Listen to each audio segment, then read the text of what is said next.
ദേവട്ടിന്റെ കാലിൽ മുള്ളു കുത്തിയോ? എവിടെ നിന്ന് കുത്തിയതാ?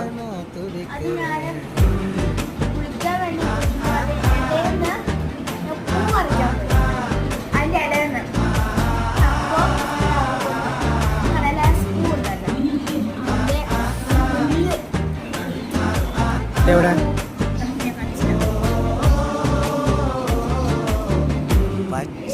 ഇതെവിടെ ഉണ്ട്?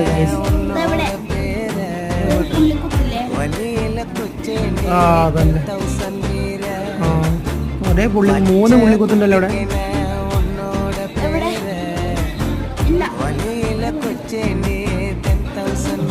വേദന ഉണ്ടോ? സത്യം നോട്